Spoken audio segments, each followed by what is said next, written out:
Hello, चुनाव आयोग की जो भूमिका है हेलो, ये बहुत अजीब है कि देश के प्रधानमंत्री और मुख्यमंत्री के हिसाब से आप चुनाव का कार्यक्रम बनाते हैं। जब मोदी जी उद्घाटन कर लेंगे तो तारीखों की घोषणा होगी, जब योगी जी उद्घाटन कर लेंगे तब तारीखों की घोषणा होगी, जब उनके लिए सुविधाजनक नहीं होगा तो अयोध्या का चुनाव नहीं होगा, जब उनके लिए सुविधाजनक नहीं होगा तो तारीखें यूपी के उपचुनाव की बढ़ा दी जाएंगी। ये चुनाव आयोग पे गंभीर सवाल है जो उन्होंने तारीखें उत्तर प्रदेश के उपचुनाव की बढ़ाई है, नंबर 1। दूसरी बात, अखिलेश जी से बहुत ही सार्थक और अच्छी बातचीत हुई।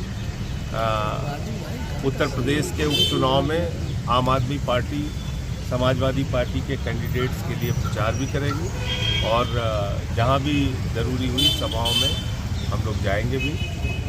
हमारा मकसद है कि भारतीय जनता पार्टी जो देश में नफरत की, सांप्रदायिकता की राजनीति कर रही है, दंगे फसाद और झगड़े की राजनीति कर रही है, उनको इस उपचुनाव में भी पराजित किया जाए। कल गाजियाबाद में रैली है, आप वहाँ मौजूद रहेंगे क्या? देखिए, ऐसा है, पोस्टर का जो आप सवाल उठा रहे हैं, जो लोग कोई काम नहीं करते, भाई चुनाव में आपको क्या बताना होता है कि भारतीय जनता पार्टी के डबल इंजन सरकार की ये उपलब्धि है, हमने इतना रोजगार दिया, इतना स्कूल बनाया, इतना अस्पताल बनाया, इतनी सड़कें बनाई, तो ये तो बताने के लिए है नहीं योगी जी के पास, तो पोस्टर वार में लगे हुए हैं, बटेंगे कटेंगे कर रहे हैं।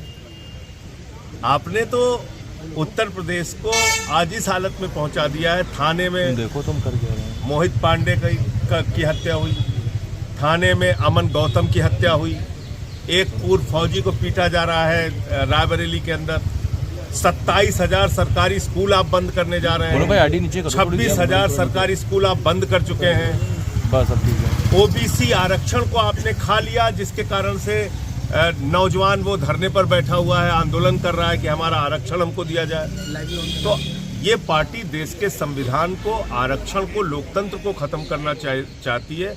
बड़ी लड़ाई ये है और इससे ध्यान हटकाने के लिए जो आप पोस्टर की बात कर रहे हैं, ऐसे पोस्टर निकाले जाते हैं। ना इस देश का दलित, पिछड़ा, आदिवासी, अल्पसंख्यक इनके किसी भी नारे में फंसने वाला नहीं है।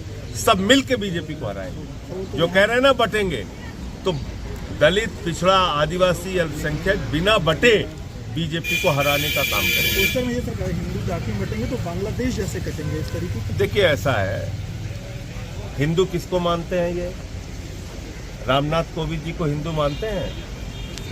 देश के राष्ट्रपति थे, क्योंकि वो दलित समाज से आते हैं, इनको मंदिर के शिलान्यास में उनको नहीं बुलाया गया। प्रभु श्री राम के मंदिर के शिलान्यास में श्री रामनाथ कोविंद जी को नहीं बुलाया गया, जो तत्कालीन राष्ट्रपति थे। मौजूदा राष्ट्रपति श्रीमती द्रौपदी मुर्मू, जो आदिवासी समाज से आती हैं, मंदिर के उद्घाटन में उनको नहीं बुलाया गया। किसको हिंदू मानते हैं ये? अखिलेश यादव जी एक मंदिर में चले गए पूजा करने पत्नी के साथ, तो उसको धुला गया गंगा जल से। किसको हिंदू मानते हैं ये लोग? इनके हिंदू की परिभाषा क्या है?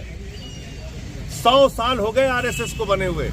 एक दलित और पिछड़े का नाम बता दीजिए जो आज तक आरएसएस का प्रमुख रहा हो। एक दलित और पिछड़ा मैं पूछ रहा हूं आपसे, 100 साल के अंदर।